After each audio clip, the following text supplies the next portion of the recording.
And we're back, and this time with another familiar face. Taft Price is with us. Taft, good to see you, my friend. Hey, Sam, nice to see you again as well. Well, I'm used to seeing you in front of a weather map. Yeah, that's as a matter of fact where I think most folks would know you. But now you're with the Corps of Engineers. Yeah, that's right. After 23 years here in Tulsa and 27 years at a TV station, made the jump over to the Corps of Engineers a little over a year ago, back in February of 2019, just right before the flooding of last year. And it's been quite a change, but it's been a change I've really enjoyed. It's very interesting. It's demanding at times, obviously, with the flooding last year, but so far I've really been enjoying it. Well, let's talk a little bit about the flooding situation. Obviously, weather's going to have play a factor in that. I did not know until this morning that there are portions of this state are in drought conditions. Were you aware? Well, yeah, you're aware of it, but it just kind of blew me away. Yeah, it's amazing when you think about weather. You think about the state of Oklahoma and the different types of climates that we have. If you've ever been out to the Panhandle, if you've ever been in southeast Oklahoma, you see a major change, anywhere from 60 or 70 inches of rain per year on average in southeast Oklahoma to less than 10 inches of rain out in the west. So even though some parts of the state can be exceptionally dry or exceptionally wet, that's usually not the case for the entire state. So even though we've seen so much rain, it seems, over the last year here in eastern Oklahoma, there are still parts of the state that still need some rainfall, especially out to the west. It seems like last year and this year have been rain heavy. Did we set any records in 2019?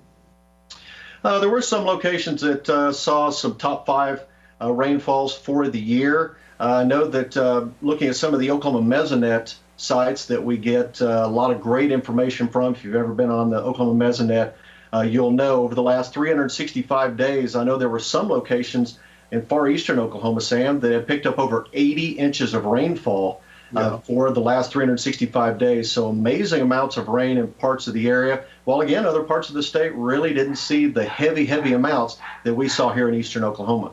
Let's talk a little bit about 2019. Okay. I guess you guys in the Corps kind of felt like you had bullseyes on your back because with all the flooding and everything, there was a lot of criticism, Taft, and you know about that, aimed at the Corps of Engineers. But you guys, your hands were pretty much tied by federal law, weren't they?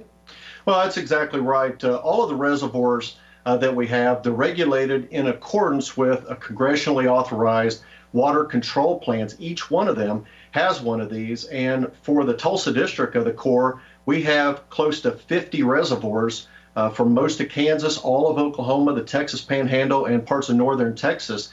So we've got a large area that we forecast for. So not only do we have a lot of these reservoirs that we have to deal with, but when we come to 2019 and how much rainfall we saw, it didn't just happen over a small area. We saw heavy rainfall over many parts of our district, and really that combination is what got us into the flooding situation, was because we had a lot of reservoirs and a lot of rivers that were well into the flood stage, and it was that combination together that caused the problems that we had. But you're exactly right. How we release water is congressionally mandated, and these water control manuals that we follow, these are the ones that whenever we see each of these reservoirs get to a certain level, we have to work in unison with other reservoirs. So if Keystone is high, we also have to look at Oulagon. We also have to look at Eufaula, and they work in unison. They work as a group. So if these lakes are going up, they have to come down at a tapered level. And we look at in the flood control storage, the percentage of the flood control that's actually being taken up by the water, and we try to level that off across all the reservoirs, and then we lower them down at the same time. So yes, so we have some strict guidelines that we have to follow when it comes to releasing water out of these dams. Well, I have to tell you right up front, first of all, flooding issues are never funny. They're never funny under any circumstances. Having said that, there was one funny story that wasn't funny, if you will. Oklahoma, as you know, has a submarine, the Batfish, that decided when the water got up there enough, it was going to take a little trip, and it floated away from its moorings down there in Muskogee. Now, that's not funny, but when you stop and think about it for a minute, it was like the old girl decided to get back in and, get back in the midst of battle. That's how serious the water flow became. That's Now, right. there were folk, Taft, who aimed their criticism directly at the Corps, saying the Corps should have known this was coming. They should have started an earlier release program. And yet, again, I go back to what you just said. There was no way you could do that at that point, could you? Well, the way that we release water, we first of all have to wait. We call it water on the ground. And the reason why we wait until rainfall has occurred is for several reasons, Sam. A lot of folks have asked us, why do you not pre-release? Why do you not go ahead and send water down the river a few days in advance? Well, the first thing is, if you do that, you can get rid of some water, but it's still just a small amount of how much water is still in the lake. The second thing is, it goes back to weather forecast. In all the years that I was doing weather forecasting, we would look at modeling and we would say, oh, it looks like 2, 3, maybe 4 inches of rainfall is going to fall in northeastern Oklahoma. But when we look at these reservoirs, we have subbasins within each one of these reservoir watersheds. Take Keystone, for example. We have nearly 50 subbasins in the Keystone watershed. And basically what that means is, if you think about the Keystone watershed, Sam, as just a big bowl. Sure. If it rains in there, it's going to go into Keystone. But the subbasins are smaller bowls within that bigger bowl. And the question is, if we don't see the 2 to 4 inches of rainfall in this smaller bowl and we see it over here or we see it over here, that water is going to run to totally different watersheds. It's going to run into different rivers, and into those different rivers mean it's going to take a different amount of time to actually get to the reservoir. So that's why we don't pre-release, is because even though a forecast says a certain amount of rainfall is going to occur here, if we start releasing water thinking that's going to happen, what happens if the rain falls downstream of the dam? Now we're getting heavy rain where we've already released water, so we cause more significant issues to the flooding downstream. So that's why we wait until we get water on the ground so that we can see how much water has fallen, where has it fallen. Then what we do is we make inflow forecasts. With that water, we determine how high that's going to cause the reservoir to go. And then whenever we determine how high the reservoirs are going to go, then we look at all of them together, and that's how we get our release plan so that we're able to release them and taper them off at the same percentage. I was here, my wife and family were all here in '84 when we had that terrific flood that, just inundated Tulsa. There was significant loss of life, incredible property damage. I don't recall, though, reading about any threatening situation involving, the dikes, if you will, that run around the city.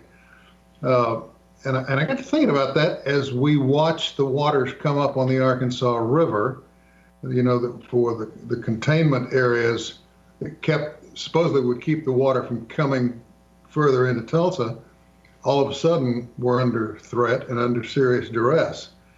Well, a lot of folks got flooded in spite of the fact that they held. And I noticed about a month after the water went down, Senator Inhofe was one of the first to step up and say, you know what, we're going to have to do something about these because they do need to be shored up. They do need to be, taken care of more. Who's responsible for those?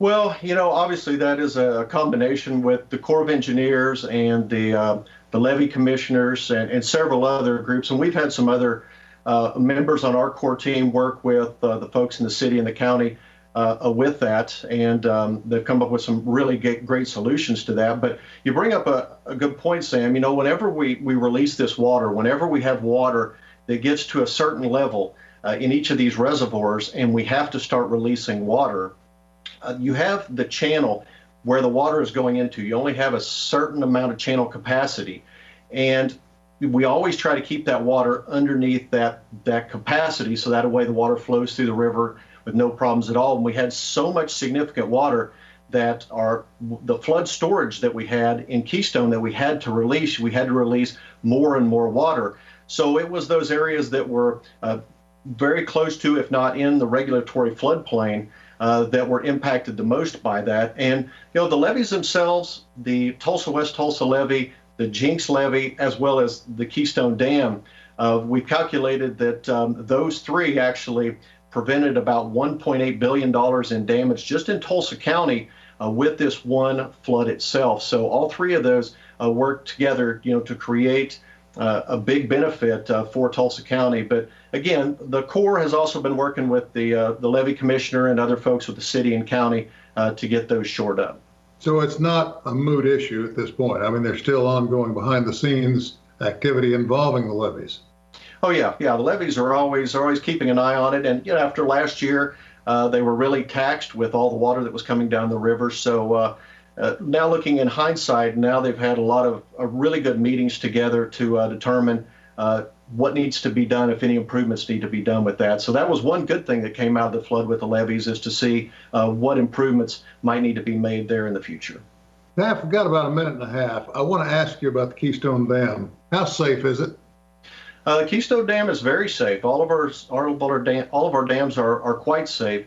That is really the number one priority that we have with the Tulsa District, is making sure that our dams are extremely safe. They go through a lot of inspections, they go through a lot of maintenance, and that is the top priority for us, Sam, is making sure that those dams are safe. And obviously with the flooding last year, that's one reason why you have to release water, because as the level of the lake gets higher and higher and higher, it starts putting more pressure on the dam itself, and it starts putting more pressure on the gates. So you have to let out more and more water to be able to allow that water to go on through. If you don't do that, you could have a catastrophic dam failure if you allow that water to continue getting higher and maybe go over the dam itself. But to your question, Sam, the Keystone Dam is extremely safe.